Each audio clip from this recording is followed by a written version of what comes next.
I looked right into that. Welcome to the Center for U.S. War Veterans Oral Histories at the National Guard Militia Museum of New Jersey in Seagirt, a partner of the Library of Congress's Veterans History Project. Today's August 1st, 2014. I am Carol Fowler, Director of the Center, and with me is Monmouth University intern Amy Balton. Our honored veteran today is retired Colonel Walter F. Connor. He served with the United States Marine Corps from 1967 until 1998 and is a Vietnam War veteran and a Cold War veteran. He served as a helicopter pilot and an air liaison officer. Thank you for wanting to be here today, Colonel Connor. You're welcome. Your eyewitness account is considered a primary historical source and a valuable contribution to our Veteran Oral History Project here at the Militia Museum. And good afternoon and welcome. Thank you for inviting me here, and I'm glad to be here. Colonel Connor, can I call you Walter? Walt. Walt, okay, thank you. Tell us how you heard about this project. Actually, I heard about this project a few years back. I'm a high school history teacher in Mercer County, and a local assemblywoman asked me if I would honcho this project at our school.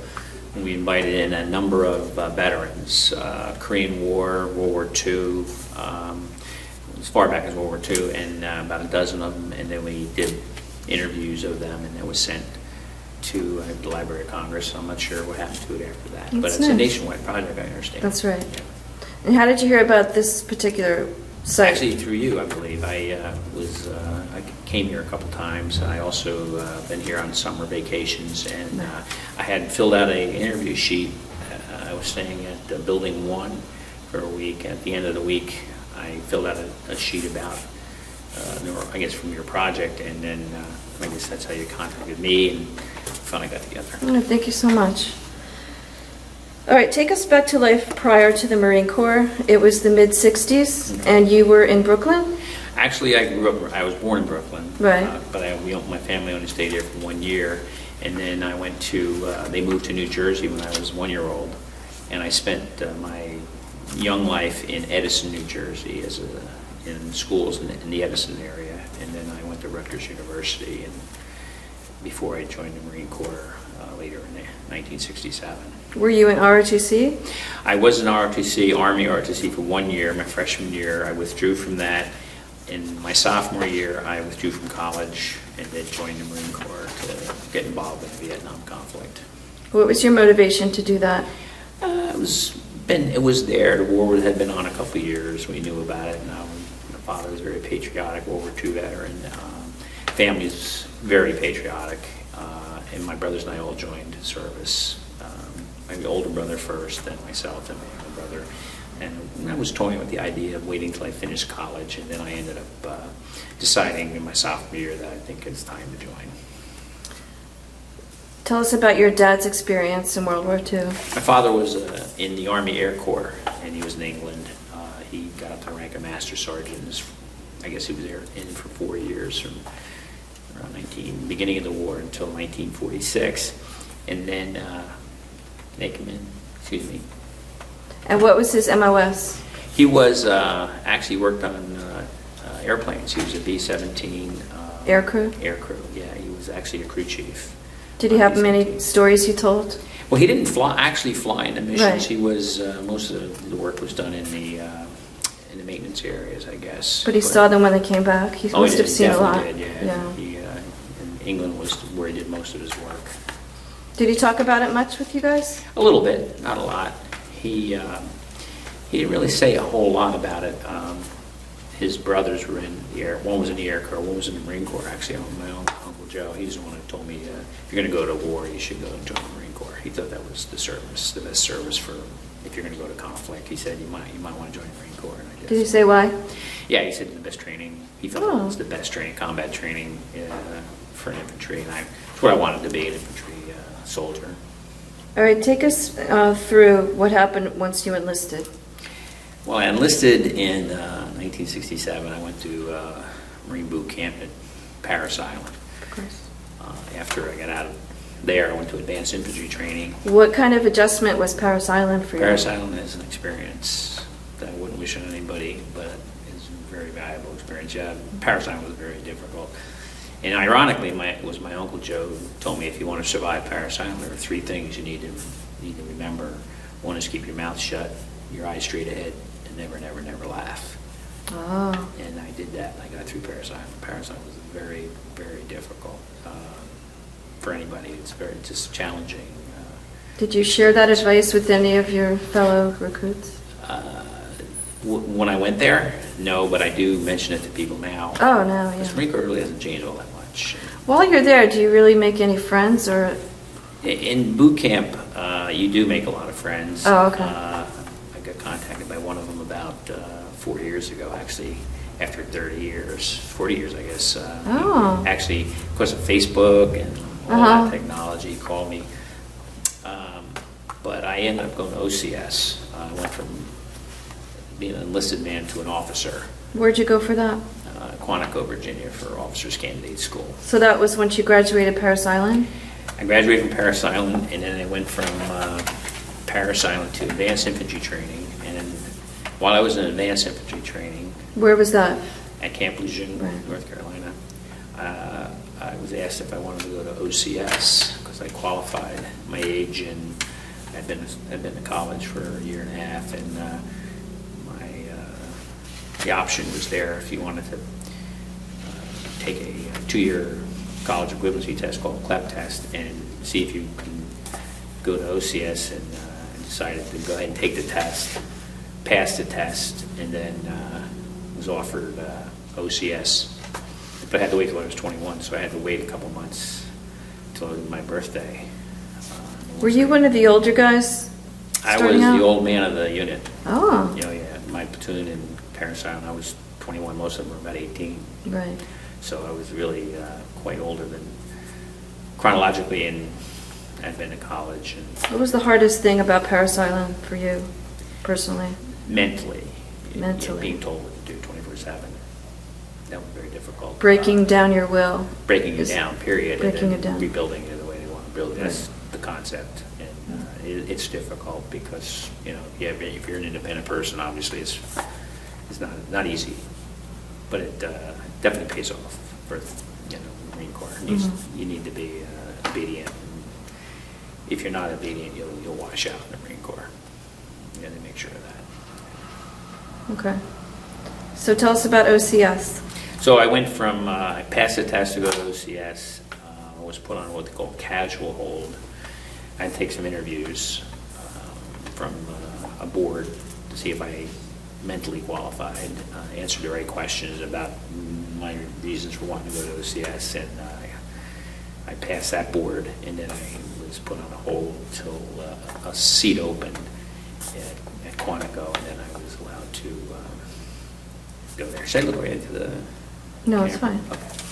Okay. And I went to OCS from after about a 2 or 3 month hold in what they call casual company. And after I passed in advanced infantry training, I had to wait a few months to go to OCS. What'd you do in that time? I was what they call in a casual company, where they give you assignments, guard duty At Quantico? at Camp Lejeune. Oh, okay. Yeah, it was at Camp Lejeune. I had to wait, and then I went right to OCS from Camp Lejeune. How'd you do at OCS? I was number one in my OCS. Number I was also one? number one in my platoon in Paris Island, and basically because I was one of the few that were, we called them ECPs, enlisted commissioned, where most of the, sorry about that. Let's see. Were you platoon leader? I was in Paris Island. I was the honor man of my platoon, which means, you know, you're the number one. And I had a lot of that was my age. I was older. I was 21.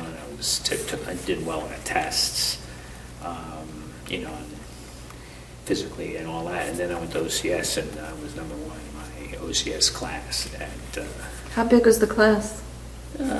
Probably, I don't know the exact number. I guess there were 200 maybe, four platoons or 5. There's a number. It was a pretty big honor, 150 to 200 people. Congratulations. Thank you. Yeah, it was, and again, a lot of that was because, before it was because I had been to college in boot camp. Here it was because I had gone to Paris Island, so I knew all the customs and courtesies, which is a matter of tests, and I've been to college, so I had an advantage over the college students coming into OCS because I already understood uniforms, regulations, and so by the time they caught up, it was over, so I was fortunate that way. So what did you mostly learn in OCS? OCS is, it's pretty much the same as boot camp. Physical, you learn all the customs and courtesies, but in OCS they want to find out if you can lead rather than follow. So the regulations weren't as strict. They weren't quite as, they would give you weekends off. But if you didn't come back by 2300 on Sunday, you're out. Wow. In boot camp, you don't get off at all. You're 24/7 for the whole time you're there. And the first time they told me I could have the weekend off, I thought they were actually lying to me and tricking me, and I didn't volunteer to go.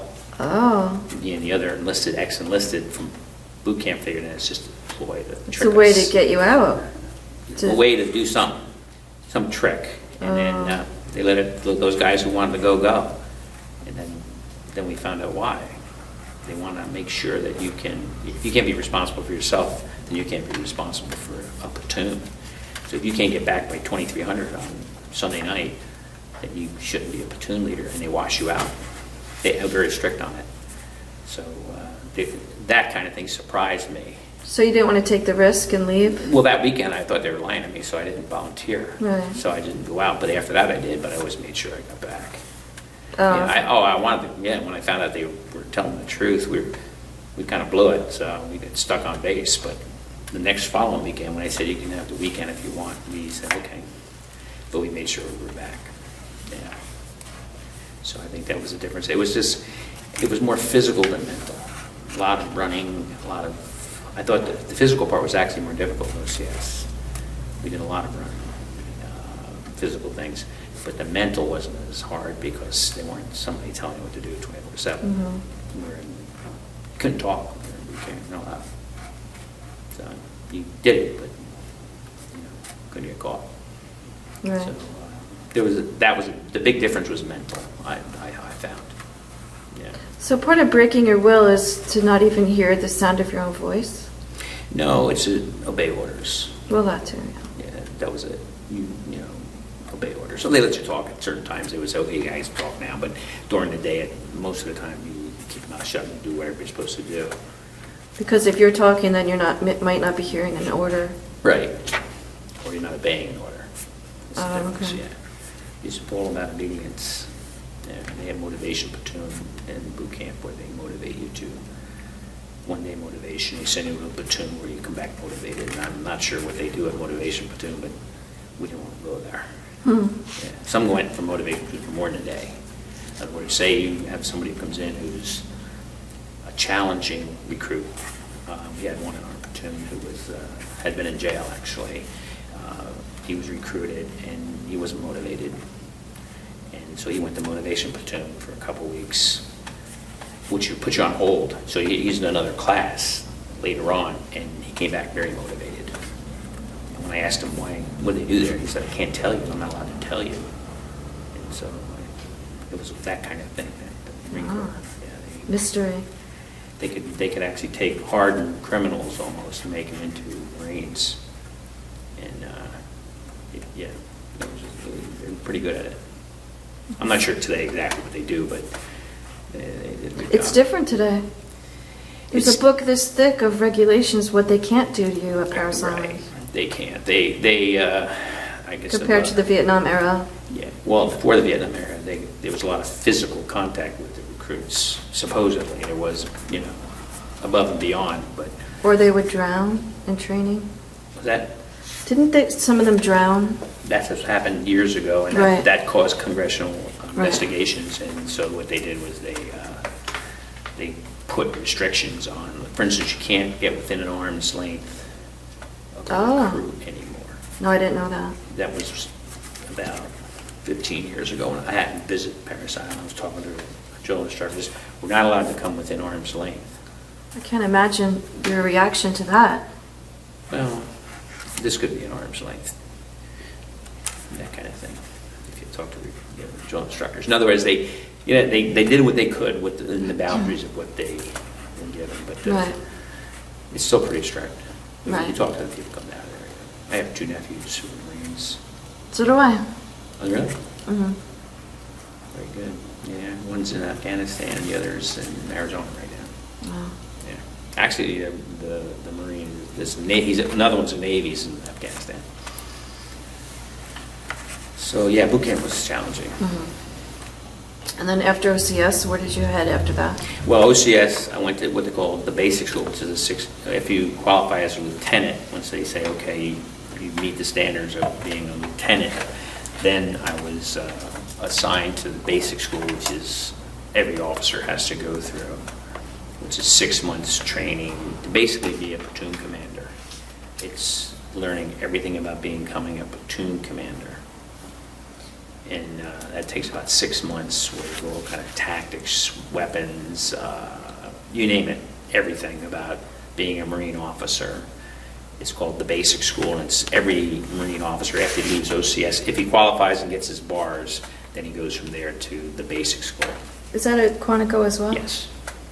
Yeah. And this is during probably the biggest buildup in Vietnam, Mhm. 68? 1968, I started OCS, so it would be, I didn't go to Vietnam until November 7, 69, so it was probably all through 68 to early part of 69. Were you getting news of the progress of... It's hard to really get a lot of information when we were in training. In training, it's all about making you a Marine, not worrying about world politics that much. It wasn't until after I got out of OCS and basic school I started to, get a lot more information. I was trying to survive OCS and trying to survive, boot camp. Especially boot camp, you don't get anything. Right. You're just there. But OCS, they want you to, kind of keep in tune of what's going on. Were Vietnam veterans your instructors? Yes, yeah. The ones that I had, almost all of them were Vietnam veterans, especially OCS. Boot camp, also there was, I'm not sure of the background of all 3 of my instructors, but I think 2 of them were Vietnam veterans. Most of them had been in combat veterans. Did they talk about it? Only, I guess when I got out of OCS and went to ITR, Infantry Training, they did more. This is what the book says, and this is reality. This is that kind of thing, especially when you get a pilot later on. But even in OCS, yeah, they said this is how you take a hill, but this is also, took it in the old days, and this is what they do in the new days, try to give you all the current concepts of tactics, defense, offensive tactics. What did you mostly learn that you used well later? Actually, I was with the infantry for 3 months when I was in Vietnam, so I kind of understood a lot of the terminology and tactics. Although I was a pilot, I was assigned to an infantry unit for 3 months. Marine infantry? So that helped me a lot. Basic school helped me a lot because I understood, security, I understood what a foxhole is. I was in a foxhole when I was in the infantry with them. So I understood all that, how to make one. And just the basic things, because you teach you a lot in the basic school. So that helped me a lot when I was over there. So, yeah, and plus every infantry soldier is a rifleman, but every officer has to be able to lead a platoon, even if you're going to be a pilot. The idea in the Marine Corps, because we're so small, is everybody can do everything, especially if you're a private, you're a soldier, no matter you're a cook, baker, or whatever, you still have to be able to shoot a rifle and man the perimeter or go out on a patrol. Oh. Everybody, your basic Marine is a rifleman. An OCS, every officer should be capable of leading a platoon. Leading a pilot's not- patrol? Or a platoon, a men, Oh, okay. 33 men, 36 men, whatever's in the platoon. So basic school trains you for that. And then you go on from there. See, I went from basic school to flight school, so I never was going to be a platoon commander. Where was ITR and flight school? ITR and flight school, where were they? ITR, Advanced Infantry, was in Camp Lejeune. OCS was in Already got Quantico. TBS was in Quantico. And then I took a test for flight school, which ironically first of all, I didn't think I passed it. Second of all, I didn't want to be a pilot. I wanted to be an infantry platoon commander. I took the test because it got me out of a half day of physical training. I was going to be doing a lot of PT that day, and they said, anybody interested in taking a test for flight school? I said, sounds like a good idea. So I took it, and I didn't know I passed it. I actually thought I failed it. I mean, I never flew before. And some of it was geared towards people who had some experience, the test. I got my results, and I said, well, I must have failed it. I didn't think anything about it. And then my orders came in. I wrote on my, they would call the dream sheet, what do you want to do now that you're getting out of basic school? What do you want to be? An infantry, engineers, intelligence? What do you want? I put infantry, because that's what I wanted to be, an infantry platoon commander. And I was very surprised when I got my orders to flight school. I had put at the bottom of the dream sheet, flight school. If you know, I took the test. They said, you took the test, write down you took the test at the bottom and what flight school you'd like to go to. So I said, well, tell me about the flight schools. And they said, one was Army, one was Air Force, one was Navy. I said, oh, Army sounds good. Oh, I got orders to Army Flight School. that's not Pensacola, is it? No, it's Fort Walters. Actually, it started out in, Fort Walters, Texas, and then at Savannah. So, but the Army Flight School is strictly helicopters. No, there's no training in fixed wing. It's, the Army only had helicopters. What kind of helicopters?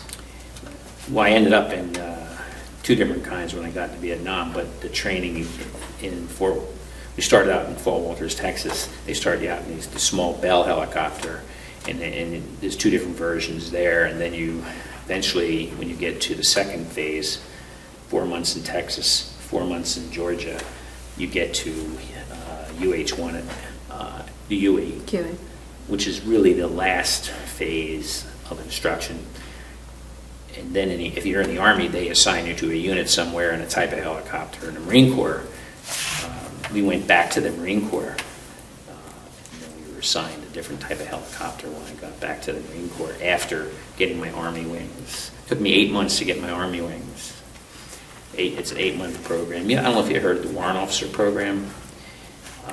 The Army had this Warrant Officer Program, and it was strictly helicopters. It was 8 months long. It was a very quick war-related program. They wanted to get as many helicopter pilots through the system as they could. So the Marine Corps was sending about 10 a month to Army Flight School, and some to the Air Force, some to the Navy. I got orders to the Army Flight School. So I was in with about 10 other Marines in that class of warrant officers, Army warrant officers. And I was with that class. I went through the training with them, 4 months at Fort Walters, 4 months in Georgia.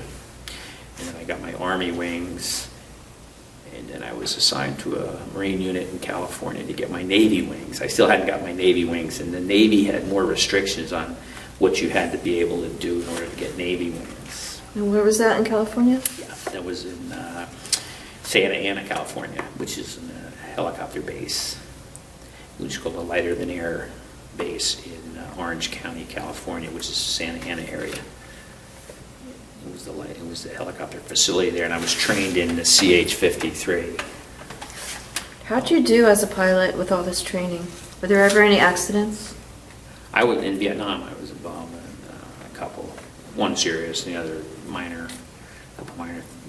We call them in car terms fender benders, but I was shot down once in Vietnam. Yeah. But during training, you did okay? Training's fine. Yeah, I never had any real serious incidents in training, flying-wise. Did you enjoy it? At first, I was a little apprehensive about it because I'd never flown before, but I enjoyed it once I got comfortable. And they say comfort comes after about 300 hours when you really start to feel like you're a competent pilot in a helicopter. Up to then, you're kind of learning the ropes. Helicopters are difficult to fly. There's a lot of moving parts. There's a lot of things you got to know. A lot of things that can happen. A little bit harder, I think, to fly a helicopter than an airplane. Is it hard to see? Is the visual harder? Or not? I'm not too up on an airplane, actually. I only have a few flights in airplanes. I never really pursued airplane license, but helicopters, you also have other people in it. So if you're not by yourself, then you have 4 sets of eyes. Right. So you have that advantage in a cargo kind of helicopter, or even in a gunship, which I flew. you have 4 people. So you have a lot of people looking around and helping you. Before you would go up, did you yourself take responsibility for checking all the mechanics on it? Pre-flight is required by the pilot. Oh, okay. Both pilots actually are required to do, Marine Corps are required to do what they call a pre-flight on a helicopter, especially the pilot in command. So you don't just rely on the crew chief? You take No, there are things that action you yourself? have to look at also. Okay. Now, the crew chief has to know everything. I mean, the crew chief has a much bigger responsibility. He signs off for the airplane as flying worthy, whereas the pilot is also signing off that it's flying worthy, but he's relying a lot on the crew chief to give Mm. good information that, the engine's going to work right and all that. So. It's like a double check Yeah, of everything? It is, but you're required by what we call NATOPS safety in the Marine Corps to do a pre-flight before you fly, flight check, always. And everyone always has to stay alert and not get jaded after so many hundred times doing it. Right, you gotta, they have a safety officer in every squadron, he kind of monitors people doing things safe. We have a NATOPS officer. Well, NATOPS is like as a person who trains pilots in the aircraft, particular type of aircraft, but he also makes sure they learn all the systems. You have to take tests every year. You have to take a test, NATOPS test, an instrument flight check. There's a lot of requirements to be a pilot. A lot of checks every year. What about changes in technology? Yeah, NATOPS officer usually makes sure everybody gets that. And you have a maintenance officer who lets people know there's new changes. And NATOPS officer is responsible to make sure everybody's got the changes and understands the changes. And the safety officer is monitoring all of that. And the CO is responsible. Did you have much that was computerized then? I think computers weren't used as much back then when I was in the 60s. Now, What about, what's that called, the navigation? GPS. Celestial navigation? We didn't have any of that. Oh, okay. It was all, we had- GPS you had? We didn't have GPS. No satellites. No, we didn't have that. We had other kinds of aviation, beacons, and things like that we could use radar. We were under radar. Right. We had radar like most places do, but a lot of times you didn't have it in jungles or in the mountains, and you're kind of flying by the seat. We called the seat of your pants. You had a map. You really didn't even know how to map read. Everybody had maps of, survival maps in your pocket, things like that if you went down somewhere. Right. So. All right, take us past Santa Ana, California. Santa Ana, I just was training in the CH-53 Sea Stallion, which is the bigger Jolly Green helicopter. Marine Corps CH-53. The Army has another version of it. It's the same cargo type helicopter, the bigger helicopter. I was trained in that. I also went to a school, was to be a air liaison officer for 2 weeks, which would be with an infantry battalion. Perhaps I might get assigned to an infantry battalion. So when I was in Santa Ana, I was trained to fly in the CH-53 and missions in it and to get competent in it. And then I was just waiting orders to go to Vietnam. And I also went to air liaison school, which would be working with the infantry. And then I was assigned to Vietnam in went to Vietnam in November of 1969. So after Santa Ana, you probably had leave to go home? Yeah, I went home for leave and then went overseas. Tell us about going overseas. I drove did I drive or fly to California? I think I drove my car actually to California after leave, and then Where'd you leave it? I don't remember now. I must have flown. Yeah, I flown to Norton Air Force Base, and then I went out of. I was stationed in Santa Ana. That's what it was, and then I went home on leave and left my car. I must have drove home. Yeah, then I left my car in New Jersey, and then I flew back to Norton Air Force Base and flew out of Norton Air Force Base in California. Norton? To Norton, Norton. Oh, gotcha.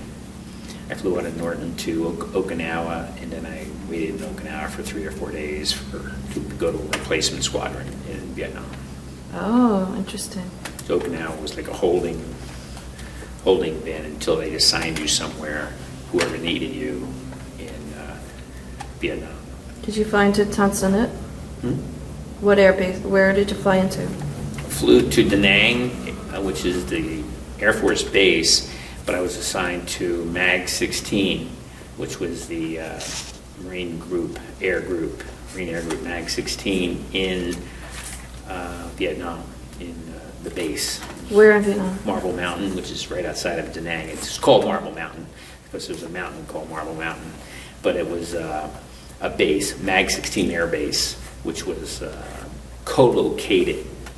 Da Nang Air Base, the Air Force is huge. We were a small base, helicopter base, along the South China Sea, very near Da Nang, the town of Da Nang, the Air Base Da Nang. How did the two bases compare? Well, Were they- Marine facility is real small. I mean, we're very small. But were they equally supplied, like resupplied? Oh, yeah, we had our own, we got a lot of stuff through Da Nang, And did stuff the like- Army have other branches Army of had service with units them? near us too. They had Army units. Their helicopters were located in different places, mostly at Da Nang. The Army had some helicopters in Da Nang itself. Da Nang is a huge air base. They had some Army. They had naval facilities nearby. What about ARVN and ROC Marines? Well, there were ARVN Korea. units too. We work with ARVN units. What were your opinions of them? Let's put it this way. One time I flew over an ARVN unit and we took fire. So I never really had a really strong feeling that the ARVNs were 100% on our side, to be honest with you. I never worked with them directly. I did work with our ROC Marines, the Marine Corps, the Korean Marines. I flew them around. I love them. Why? They were warriors. I've heard that. Very strict, yeah. Can you give an example? Their discipline. What I observed is their discipline. They very, extreme discipline. And I don't use the word take no prisoners, but the enemy feared them more than they feared us. Were you familiar with any kind of history of the two cultures, how they... I know a little bit about it now. I'm a history teacher. Oh, but okay. I understand that, Vietnamese, Koreans, You Japanese. just, and all while that. you saw their behaviors, you It was just their assumed- behaviors. I noticed they were very, very, very strict. And I know for a fact, talking to others, that an enemy would stay away if we had a Korean unit with us. Interesting. Yeah, they wouldn't mess with us. They were afraid of them. Because I don't think the law of war meant as much to the Korean Marines as it meant to Americans. I mean, they did what they needed to do, they thought. And they were just tough. Right. Yeah. The ARVNs, like I said, we took fire from an ARVN unit. One time we were flying in a monsoon. Yeah, I very never heard low, that. And they took some pot shots at us, but And they could see you? That it was it you? was an ARVN unit we flew over. So, yeah, we were 50 feet off the deck. It was during the monsoon season, so we had to go underneath the bad weather. I took Interesting. fire, and I plotted them. I got back to the intelligence officers. I was right in the middle of an ARVN unit. It didn't totally surprise me because I had heard that there's mixed feelings in the ARVNs, and mixed feelings, some of them. Or like VC could be in the ARVN? Yeah, maybe. What was your first impression of Vietnam? How did you adjust to Vietnam? Vietnam. First got there, it was rainy season, so we didn't fly a whole lot the first month I was there. I was with the CH-53 Sea Stallions, and there wasn't a lot of them, and they had some maintenance issues, and I wasn't flying that much, but I ended up switching over to another squadron, which was a UE gunship squadron. I got more flight time, more activity. Wasn't as hot till I got in later on with the infantry following summer. Hot meaning You know, climate? Yeah, very hot. I was in the jungle a little bit and very hot. Out with the infantry for a little bit. To me, it was a foreign country and it never mixed with the population. The only person I ever mixed with was my hooch maid. She did my laundry, so I Oh, okay. didn't know a lot of Vietnamese, so I didn't mix with them that much. And what instructions were you given as far as don't eat their food and don't drink their water? And things Yeah, like that? basically, you be careful, I only ate American food on the base that was cooked by Americans. I never ate any Vietnamese food at all while I was there. I don't think I ever did. I never went out and ate in town or anything. It really wasn't Da Nang was a town, but we were told to be careful in the town. There might be enemies, so you couldn't really go into town by yourself anyhow. Right. Kind of stayed on the bases. I always stayed on the bases. Never really mixed with the population that much. Ironically, my brother married a Vietnamese girl. He was also in the Army. He was in Vietnam. Oh. So we're Vietnamese relatives now. Were you there at the same time? He was there before and after me. Oh. He was there almost 3 years. He was in the Army. He was actually an interpreter for a while. He was Vietnamese language school, so he knew the culture, could speak the language. Can you describe what living conditions were like for you? Living On the conditions base? on the base. Or in the jungle? On the base, they were very good. We lived in an air-conditioned hooch about half the size of this room. Air conditioned, my goodness. Air-conditioned, yeah. How'd you manage that? It was on an air base, and they'd been there a while, and they put air conditioners in it. So we lived in a Good hut. for you. Yeah. We went out and flew, and came back to good meals, Showers? showers, and flew in the morning, or very early to leave a lot of times, come back a little late. At night you'd fly, but the living conditions on the base were very good. We had some rockets the first night I was there, but there wasn't a whole lot of that. So we had to take shelter for that. It was always a fear of rocket attacks in Da Nang, but Where were the rockets coming from? coming from within a 5-mile perimeter around the base, and they would just lob a few into the bases. They weren't very accurate. But Were they the roads mined? There were roads mined, but I never had to travel on them. But I flew over many times. I flew over, and you could see some they had a mine had gone off, and the truck had been disabled. So you tried to stay off the roads? You were on foot, right? You weren't in a Well, jeep? when I went with the infantry, it was a different story. But when I was flying, I was almost totally on the base. Right. And never left it that much. I went to another base, an Army base once in a while. We drove, but there were no mines on that base. So we didn't have much fear of mines while I was on the base. Or of being overrun? Didn't really have to worry about that because Da Nang was very secure. Again, that changed when I went out with the infantry. They did have a base that was overrun. The unit I was with right before I got there. Oh. In a smaller base. So that was two different worlds. Oh, sure. The pilot world and the infantry world. Can you describe what a typical flight was like? Or a typical day A on the typical base? flight? Well, if it's early, usually they're early morning. Right. If you're going on a mission, regular mission, like a gun mission. I was in a gunship squadron. You would brief before dawn. And Get a steak and eggs breakfast? Or was that World You War could, II? yeah. Oh, really? Oh, yeah, you could eat good, yeah. If you got up early Oh. enough, you could go get something good to eat. Because the flight would be long, right? A lot of hours? You'd be out for I could be out a number of hours. Right. Usually the missions last 2 hours maybe, or you could be out all day. You could refuel at a forward base. You go out, do your mission, you get another mission, you could be out all day. And sometimes that happens. Mhm. You didn't even go out on that. And was your mission to retrieve wounded soldiers or Marines? Well, usually, because when I was, and most of the time I was with the gun squadron, so our job was to support, seek out and destroy if we had to, that'd be part of okay. it, or to support other aircraft. Could be Army, could be Marine, like medevac, picking up a wounded soldier in a hot area, or we could be just a logistics run in a not necessarily hot area, that kind of thing. So a little bit of everything? We had a little bit of everything. And plus, my unit had also VIP squad helicopters that picked up generals. So you may fly guns for 2 weeks or 3 weeks, and then you would go to a VIP mission for about a week. Sometimes I think they did it to kind of give you a break. You'd fly guns for a few while, then they say, okay, we'll give you a break, we fly VIPs for a little while. It alternated. So I actually did get to fly some generals around and some colonels. Do you remember any of them? Ironically, the only one I remember, and the only reason I remember is because it was in my logbook, was General McCutcheon. And General McCutcheon, I wrote my master's thesis on him, and Oh. didn't know he was the one I flew until I looked at my logbook. Oh, Keith gosh. Barr McCutcheon was the assistant commandant of the Marine Corps, and he died. And when I was at Rutgers, I was doing my master's thesis, military history thesis, and I was going to do it on the Marine Corps. Right. And my advisor said, you can do anything you want. Mm. So I sort of called the Marine Corps, and I said, yeah, we'd like to have somebody do a paper on Lieutenant General McCutcheon, who had died in 1970. Was it 70? I think it was 71. But not related to war? No, Just it's died- cancer. He died of cancer. Oh. Shortly after he came back from Vietnam, actually. And ironically, had to be 71 or after because he was there.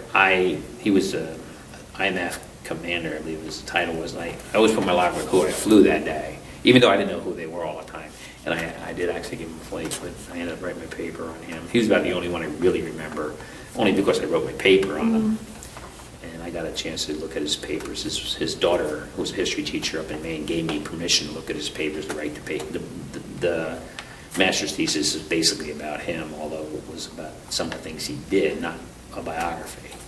Did you ever get back to her about the... Oh, yeah, I can give her a copy of the paper. She wanted me to write a book on him, actually. I said, no, I'm not a writer. Oh. I'm doing this for my master's thesis, but he was just a person, a very interesting general, actually. But did you ever get back to her about that you flew him? Yeah, I told her that. The interesting thing, too, is she said, if you see anything compromising, something that could hurt his memory, make sure you let me know. Well, I went through all those papers nobody else had, and there were a few things there. I put in a separate box, and I labeled it. I said, this is for you, your eyes only. He was very honest. Wow. And when he wrote letters to other people, he was very honest. Mm-hmm. Yeah, so, you might want to. Mm-hmm. So there's a whole box of stuff there.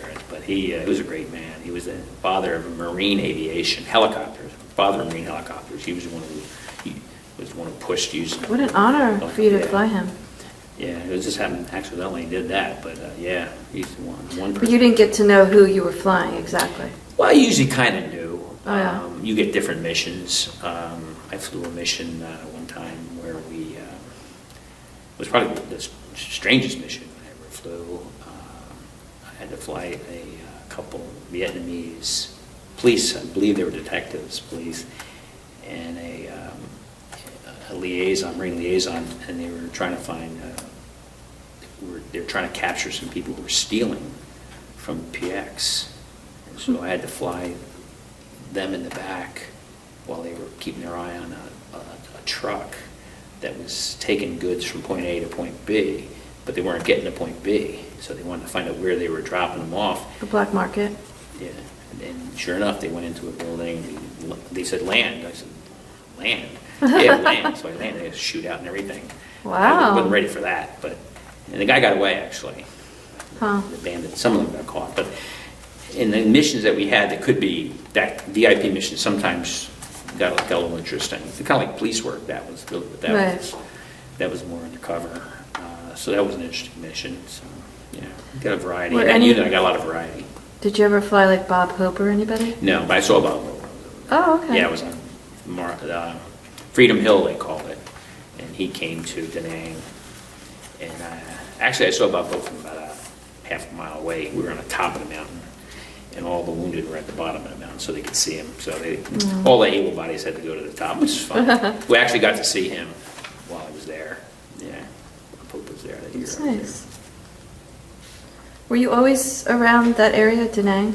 Da Nang, and then I got assigned to an infantry battalion to be the air liaison officer, and I was 15 to 20 miles south of Da Nang for 3 months, 100 days. Where was that? That was in just south of the Khe Sanh Mountains. It was with a unit, the 7th Marine Unit.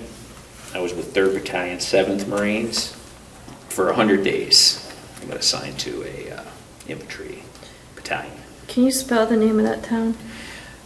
The town... Or the mountain? Mountain was Khe Sanh, Queson, I think. Khe Sanh, I think it's Son. Khe Sanh Mountains. It was a string of mountains about 15 nautical miles south of Da Nang.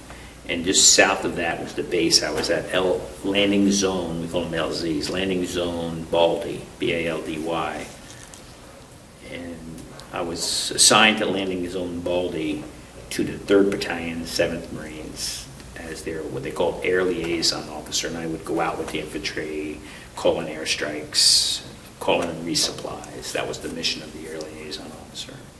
So what was your opinion of your new unit? How many people were there? The regiment has 3 battalions in it. I was with the 3rd Battalion, and it varies. Battalions vary in number. You have 3 companies, sometimes 4 companies in a battalion. So I'm not sure how many they had, but when I joined, they had an operation where I went in the mountains right away with them. The next day I joined, I was assigned to go out with them on a mission to the Khe Sanh Mountains. How'd that go? It went well until the guide, who was what we call Chu Hoi, he had surrendered to the Americans. I was giving information. He was killed. When he died, the mission died, because he was showing him where some of the caves were located, where the enemy was at, and he was booby-trapped. Oh. He got killed by a booby trap in I remember hearing that they were the first ones that would get killed. Chuhois. They're Chuhois who surrender. In other words, Vietnamese who surrender have to have a real good reason for it, because they're at jeopardy. Their families are at jeopardy, so they have to have a really good reason to surrender and give information. And my understanding of him was he was captured by the Viet Cong and taken into the mountains against his own will and escaped. And he came to us and said, I'll show you where they're at. The whole mission was based on his knowledge of the caves in the mountains. And it didn't work? It worked for a couple of days, and Oh, okay. then he died. And then it's hard to find caves and mountains unless you have somebody show you where they're at, because they're so difficult to find. And he was killed. Then we had some contact. Some guys got wounded and things like that, and we came back out of the mountains. Did find some caves, though, I understand, and did get some stuff. So Found an what- hospital up there, actually. Oh. Yeah. So what would you use, flamethrowers? Didn't use flamethrowers. No, Oh. they didn't use those. Most of the time, if they wanted to get somebody out, they would use gas, not poison gas. Oh. Tear gas. You Oh, I want to get somebody didn't out of know the that. cave, you're doing tear gas, yeah. What about Agent Orange? We didn't have any of that. I understand if you look at the map of the areas in Vietnam, that area did have Agent Orange use. If you look at the VA, they have these maps showing where Agent Orange was located there. We fall in that area, but I don't know about, I've never heard of using Agent Orange. Never even knew about it until late after the war was over. And you're okay? No, yeah, according to good. everybody, Mhm. I'm still good. That's good. And there are certain illnesses that are related to it, but Yeah. I haven't had any of them, so Oh, I'm good so far. that's good. Yeah. All right, so do you want to discuss any other missions going into the jungle? In the jungle, I was with the infantry for a bit. I don't think the battalion commander wanted me to go out with him too much, because I was a valuable resource for him. Not only was I an air liaison officer, I was a helicopter air liaison officer, and I had access to anytime he wanted water, anytime he wanted anything. I had friends I could call and say, hey, we need some help over here. The other air liaison officers were jet pilots, and they were, great guys and everything, but he saw me as a little bit more of a valuable commodity, and he didn't want me stepping on a booby trap. And so I begged him to go out, and he finally let me go out. I said, I really want to go out with the infantry, see what it's like. He said, finally let me go, but only for a week. And I saw a little bit there. We had some contact. We had to call in an airstrike. I would have liked to maybe go on a little bit more, but he wasn't going to buy it. He said, no, you're too valuable. Because he knew I could call anytime I wanted, and I get one of my friends to bring us up water buffalo, even if it wasn't authorized. I could get somebody to do it. What, to But, have hey, like a barbecue? No, for water is water in the jungle. You need water. and so Oh, you're water short. buffalo, I'm thinking of an actual water No, buffalo. I'm sorry. Water buffalo is a big tank of water. We call them water buffaloes. Oh, my God. Yeah, so Okay. that was, So you were popular. I was a popular guy. I mean, I was dropping bombs too, and it has real, close range sometimes. So popularity is based on how good you are, and I didn't blow anybody up, but we came close a couple times. We had some very close in-range bombs I dropped, so, Oh, that kind of thing. But nobody got hurt, but it's part of your job. You just have to, you always have your heart's about right here sometimes when you're dropping bombs, making sure, everything does the right thing, and the pilot's accurate, and, dropping them close by, so it was a little strenuous that way. so were you allowed to have radio contact? Or were they monitoring you? Well, we had a beacon we could send up to the high altitude jets, and then they could see it on a radar screen. I just give them the distance and azimuth, and they could drop bombs from that. Or I could visually clear somebody in through a valley. But I had to see him, make sure he's coming in the right angle, he's not pointing at us. And there's a lot of training. That school I went to in California trained us to do that. So that's very valuable. Did you ever have to use your radio for an emergency? In emergencies, well, depends on, as far as meaning my men out there, the guys I was talking to, or myself? Like where the enemy could be listening? Well, you're not supposed to talk on the radio at night, or because they can listen. Right. Or we call it MIMCOM or NOCOM. In other words, on a mission, I had a mission where I was shot down. The mission I was shot down was a NOCOM mission. I was only allowed to talk because the enemy could hear, and we were picking up guys on the ground that could be compromised. And you flash lights back and forth. Nobody talks on the radio because they can't hear it. Mhm. If they're monitoring, they can triangulate and find out where the guys are. So the mission that I was shot down on was a mission that was NOCOM till we got in the area, and only I could talk to the guys on the ground. And then we found them, we would pick them up, but we flew into a Vega area. We got hit, and we went into hit the mountain, rolled down the mountain. You hit the mountain? That's how we got my Purple Heart. Yeah. It's a good mission to talk about only because of the coordination of what happens when there's an emergency. And it was close. We were really lucky. Nobody got killed. So how did you hit the mountain? You took fire? We took a round through we feel it was a fuel control. Oh. We hit it. I was single ship at the time, going up a ravine, looking for the guys we were going to pick up. As describe it here, but I was in charge of the mission. I had the other helicopters behind the mountain. I was going to locate the 4-man recon. You know what the SEALs are? Well, the Marine recon are the same equivalent, and there were 4 of them on the ground that wanted to come out. They had been spying on the enemy. That's their job, and it's kind of routine mission, but it can be, hazardous. I was looking for the 4 guys on the ground, myself and the other crew members, when we got hit by I think it was a .30 caliber. It hit through the fuel control, killed the engine, and the helicopter went into the mountain and rolled down the mountain for, not 400 yards, maybe a quarter mile. So we got lucky it didn't explode. Which should have probably happened. We thought it was going to explode. I actually thought it was going to explode because we hit so suddenly, and we got really lucky. We didn't explode. So It never exploded, even when you got out? it didn't explode. The engine just kind of. It's a miracle. Yeah, we were lucky. So what were your injuries? Well, one of them had a ruptured spleen. He was the most serious. The co-pilot fell out of the helicopter going down. He ended up okay, finally. The crew chief broke both ankles, and I hurt his knees, and I had contusions and cuts all over. Nobody died, though. It was really, really fortunate. And were you evacuated quickly? It took a while because we were, you could hear the enemy, actually. You could hear them yelling. Wow. They were coming to get us. And that's where the 4-man recon team came in handy. They jumped in and saved us. Oh my gosh. Yeah. The people you went to save ended up saving you. Saved me. Yeah.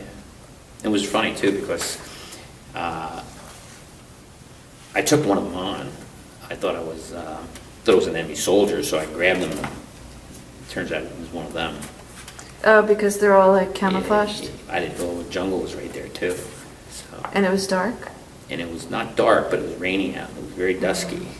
And I was laying on my side because I actually thought I broke my ribs, but I just injured them. And I was talking on a radio, and I said, I got one out here, you got to get rid of him. He's coming my way. So they shot up the area, but they never got him, fortunately. So he came out, and I kind of wrestled him with him, flipped over. And I didn't realize that at first. Because I thought this was it. I was in hand-to-hand, but it turns out he was in the Marine. He goes, hey, take it easy, I'm in the Marine. Good for you. Scared the heck out of me. Right. And Were then you armed? The funny story, and it's not funny, is I forgot my pistol that morning. I would have probably had taken a shot at him. And I left my pistol in my bunk, on my bunk. And I reached for my pistol, no pistol. And the knife is secured in here. I didn't have time to get it. And I just reached up and grabbed him. Figured, fight him that way. It turns out, luckily, I didn't have my pistol with me. And the machine guns were all stuck under the helicopter. It was a wreck. So there's no way of doing that. So it was lucky. Before you leave the area, do you have to do anything to the ship, to the aircraft? We blew it up. Well, we didn't blow it up. what we did was, this is a credit to those 4 men too. They pulled the most injured Marine up first. A helicopter came up and hovered over us, pulling us up out of the jungle one at a time. This is, under fire. Wow. Yeah, he got an award for that. I'm sure he got a Silver Star for that. He waited there, but the weather was rainy and it was dusky, and so it helped a little bit. And the 4-man recon team was suppressing fire, pulled him up. Then they pulled up the crew chief, who was broken ankles, who, by the way, was walking around with broken ankles. He was a real hero. He got pulled me out of the helicopter. And then Why, were you knocked out? Hmm? Were you knocked out? No, I was laying on my side. I got a lot of cuts, bruises, contusions. So I was perfectly awake, but I had trouble getting out of the helicopter, and he pulled me through the window. You had to be extricated? Extricated. And then the co-pilot, he was fine. He actually got out of the helicopter when it landed, and he was, but not a scratch. He was the only one who didn't get hurt. So he was fine. And then we went up, and I went up. And as I was going up, I figured the 4 men were coming up, and they stayed on the ground. They stayed there. And I said, "You can stay here." And the guy goes, "Oh, yeah." He says, "You're not going to make it out of here anyhow. That thing's going to get shot down. Oh. And you're all going to die. We're staying here." I said, "You sure?" He goes, "Absolutely sure." I said, "There's bad guys out there." He goes, "I know that. Don't worry about us. Get going." So you never found out how they Well, made I out? did find out 2 weeks later. They got out. Oh, thank God. See, they have a process in emergencies like that. Once we left, they just take off. They call E&E, escape and evaded the enemy, and they go to another predetermined spot, maybe a week or 2 later, if they do make it. And I talked to one of the men in their unit. I said, "There was guys ever get out of the mountain that rescued us?" He said, "Oh, yeah, we got them a couple of weeks later." But so as soon as the helicopter took off, they probably just took off. And of course, they were risking their lives, but they figured better on the ground than up in that thing. They thought for sure. He thought I was going to die, and I thought he was going to die.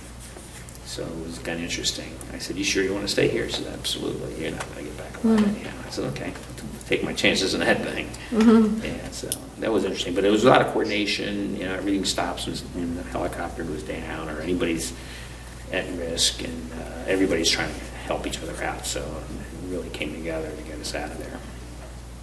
You were there for each other. Yeah, and Marines, like any service, you don't leave anybody behind. So, and that was a good example of going at.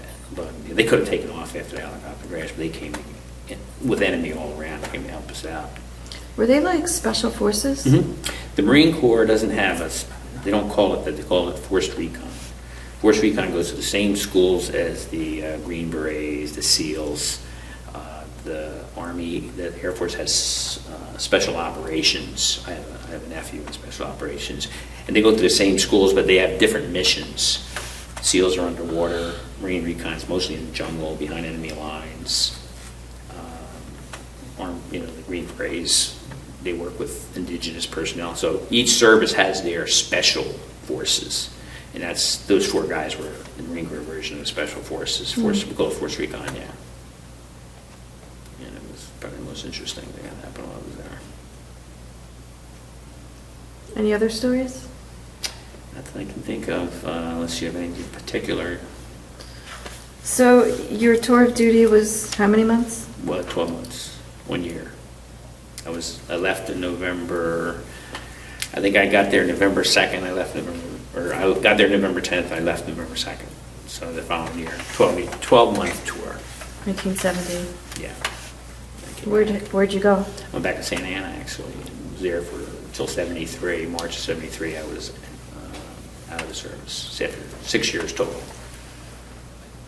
Did they try to get you to sign back up? You couldn't sign up if you wanted to. They were downsizing. The pilots were being let go. There were so many extra pilots. Most of us got out. There were a couple that stayed and wanted to stay. I had no interest in being a career at the time. So actually, when I signed up for 2 years. I was enlisted for 2 years, and the Marine Corps let me do it because they needed infantry, but I ended up going extra months to go to flight school. So I went from 2 years enlistment to eventually a 6-year contract. Did you use your GI benefits? I used them all. Oh, you did? Later on, all my GI benefits. Sure, I got married, had kids, I had 8 children.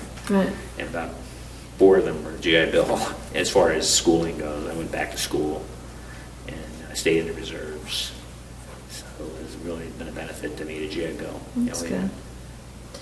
So what happened after March of 73 for you? 73, I got out, came back to New Jersey, re-enrolled at Rutgers, finished at Rutgers undergraduate, and then I got married and got a teaching job, and I've been at the same school since 1975.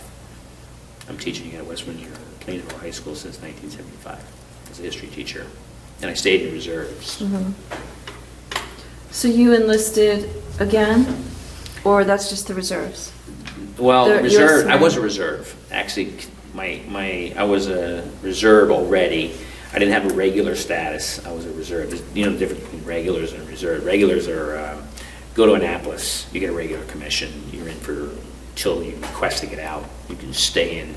Reserves, you're only in for a certain amount of time, and then you active duty, and then you inactive reserve for a period of time. So I was a reserve, and then I requested to go into a Marine unit in Willow Grove, Pennsylvania, and I stayed in that unit until I retired in 1998. Where in Pennsylvania? Willow Grove Naval Air Station. I was a pilot in a CH-53 helicopter squadron at Willow Grove for 24 years. I stayed there until I retired out of the Marine Corps, forced retirement, 30 years, 31 actually with my so I had 31 total years. But at that time you were a full-time teacher? Full-time teacher now, and I'm reserve. I was a helicopter pilot on reserves, and I was activated in the Persian Gulf War actually for in 1991. Desert Storm, Desert Shield? Desert Storm. As the air, I was in mobilizations. I was out of the squadron by then. I was actually out of the squadron in 91. I was over in Philadelphia as a mobilization OIC, Marine Corps. In Philadelphia, when the war started, I was activated for the duration of the war, 3 months. So 25 years after you got discharged from the Marines, from Vietnam, From active duty. you retired. Retired from the Marine Corps. I federally retired from the Marine Corps. I've stayed in the State Guard of New Jersey. I'm still in the State Guard of New Jersey now. Can you talk about that? Well, I joined the State Naval Guard, which was New Jersey Naval Militia Joint Command in 2003 as a Marine colonel.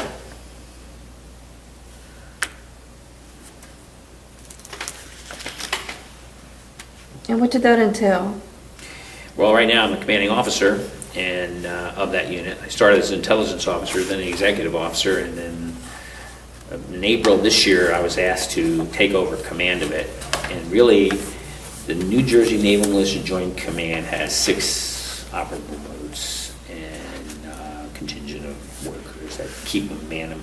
It has been basically dormant as far as the usage by the governor. It was used in the Twin Towers in 2001 very actively. I got a lot of awards for what they did. I wasn't involved in it, Right. but shuttling people back from the towers and Liberty Island. And but since 2000, after that, for economic reasons, it was sort of cut back and waiting funding. We keep the ships operable and we train, the men train, but unless the Governor Christie or wants to, use the naval militia again. It's called a Naval Militia Joint Command, but it has a State Guard, Army State Guard part of it. It has a Coast Guard members. It's a joint command, and the CEO of it. But looking for funding, so I'm always knocking on the governor's door for money. So right now, Knock on it for us too. you guys in the same boat? Mm-hmm. And really, everything's tight. We have a foundation called the Naval Militia Foundation that actually gives us enough money to keep the boats up and everything. They have fundraisers? And They have fundraisers, yeah, the guys in what kind of charge. fundraisers do they do? Well, it's interesting because I just joined that last year, and I haven't been involved in it because I'm with the other side of the house, the military part of it, but he used to do a lot of, he used to be the president of Princeton Fuel Oil, and he had a lot of connections, and he'd have fundraisers right there. He'd have, cheese and crackers, wine and cheese, things like that, and get donations from House companies. parties? Exactly. Just whatever he could do, and he was good at it, and they'd make some money, so we had enough basic money, but it has no funding in the Naval Militia Joint Command. It's kind of surprising they kept our actually. So if the governor chooses not to ever use it, then probably it'll go away. But because we're a peninsula, and that is definitely good missions for it, True, they keep yeah. it around. So I just do that, just keep my hand in what's going on in the military. What about your security work? Can you talk about that? Well, I was, And your competitions it you were goes in? along with it. Well, the competition was, I was an athlete, so I got involved in 1975 with the NATO Games in Europe as Wow. a military pentathlete. 1975 was the first year I did it. So Where's that? We went to Norway the first year. What did they train in? They were training at. Who got you to start doing that? Actually, I have not been doing that for a while. Actually, No, I mean to start doing it. Stopped doing it. Start. When did I start? Who got you to start doing I it? saw an article actually in a Marine Corps newspaper about they were looking for athletes. I had run track in college, and I was in pretty good shape, and it was all military related. And I'd been to the basic school. I knew how to shoot a weapon. So I tried out in Fort Meade, Maryland, and I made the team. It was an 18-man team. They broke you up into 3-man squads, and we went to Norway. It was called CIOR, the Congress of Industrial Organizations, and it was the NATO countries, and it was really officer related. So they had these conferences every year. You ever heard of the ROA? Reserve Officers of America, ROA, Reserve Officers of America would have a conference in a different NATO country, and part of that would be this competition with the other NATO countries. So I got involved in that. So in '75, I went to Norway, and then in Greece, I went to Greece. I made the team again. I went to Greece, did well in Greece, the team I was on. And then every year was a different NATO country. So it was a summer job, actually. I did it for the whole summer, competing. Because you were a getting paid. teacher, right? No, because I was in the military. It was all military. Oh, okay. I was a Marine. I was a Marine on a team. So I was getting paid by the Marine Corps to compete. Oh. So it was my summer job. I did it for many years, till 1981. So pentathlete, 5. Military pentathletes, it's pentathlete 5, and events had shooting, rifle, Running. machine gun, running, obstacle courses, swimming and running, throwing grenades. Bicycle? No, it was running. Orienteering was part of the orienteering, map and compass through the woods. It's a sport. Oh, Yeah. interesting. In military orienteering. Was it male and female? It wasn't at first, but we did have some females try out, but they always had a hard time because it's very physical. And now I understand they have a women's competition. Before they didn't have that. Oh, So it a wasn't woman had fair to compete to against the compete. men. Yeah, Okay, they had a rough time. Because very physical, very, very physical, yeah.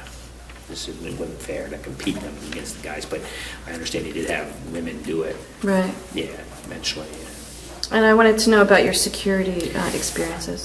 Well, I was an intelligence officer of the Naval Guard. I started out. I didn't really have a background in intelligence, but I had some men in the Naval Guard who did. So, but I wasn't responsible for them. So we would give the intelligence briefings to the members of the Guard, and these guys were really good. And most of it was open source, but they said, if you're really good at it, you can get a lot of information open source. You don't have to have a secret clearance. It's amazing how much you can find out there.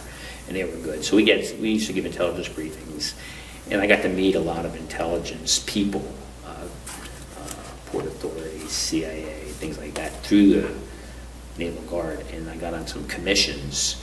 I was on the Port Authority, the Port of New York, and the Port of Philadelphia commission as an intelligence officer, and I got to sit on meetings. I was involved with the State Homeland Security, so I got to meet a lot of people, and then, That was after 2001?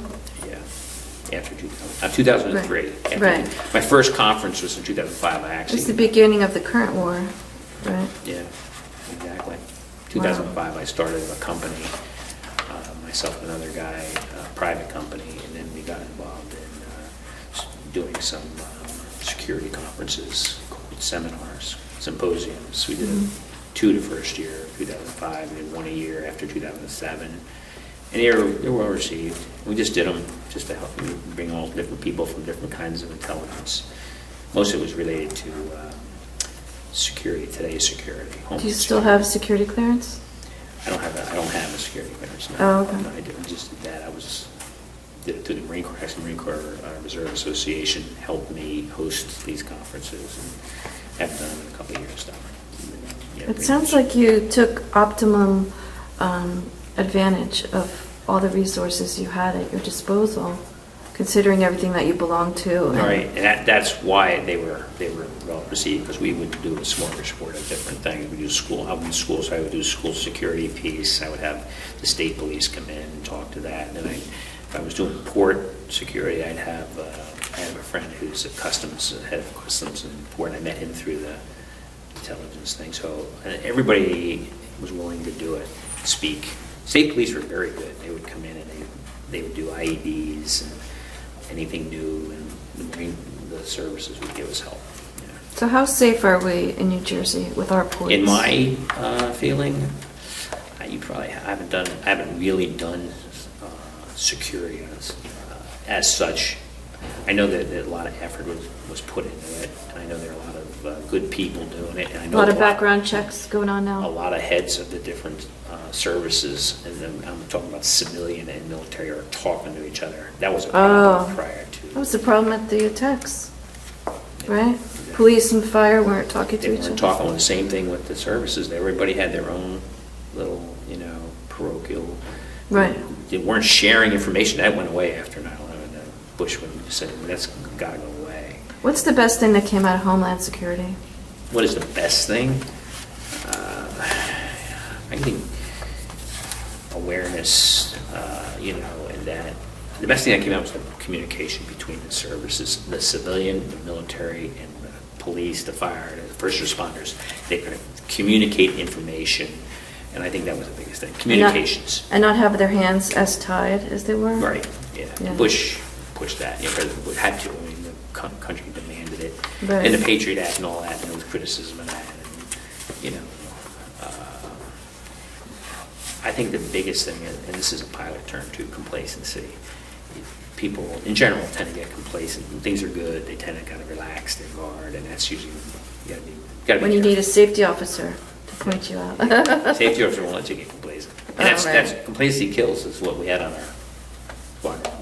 Complacency kills, pilot especially, because you can't take everything with you into the cockpit. But even in our country, unfortunately, the way we are so open, we don't have the luxury of being complacent.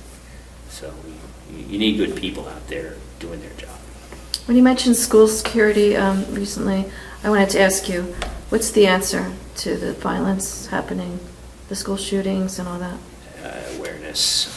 My feeling is if you can get the students to open up, students know who's a problem out there in their own, Who's a peers. weirdo or Yeah, if you can get them an to, outsider. even anonymously, to call in and say, hey, you got to watch something, I think you can prevent a whole lot of stuff. The problem is, we're not anonymous as we could be, and I think people know that.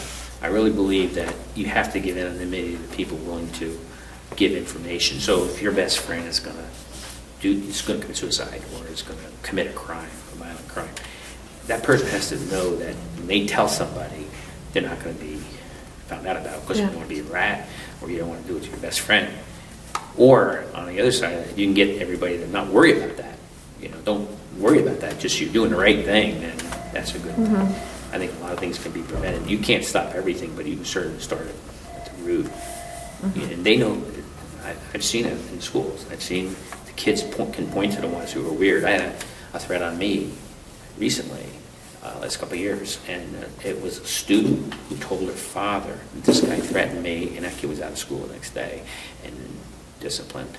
Was out of school for a while until he got psychologically reevaluated. And this was just, he made a random comment, but the student knew this kid's serious. So kids are more aware today, I think, right? Well, of course, there's so much out there. Oh, yeah. To hear a comment, right? Oh, you made a comment. Fortunately, it was a student who liked me, heard it, told his dad. There was a girl, actually, told her dad, and her dad called the school and went from there. And he had guns in his house and everything. So he was definitely in that risk. They did the assessment. They did everything. And the schools have programs, hopefully good programs for that kind of thing. And that's just one incident. So, yeah. And I think, a fairly well-liked teacher, but you can have some, you just can never be sure. So Don't take your safety for granted. Don't take it for granted, and communicate and get everybody to communicate. Mhm. You know, even bullying, I think they've done a lot with that. And I Since think that's- Columbine. I really believe that's positive.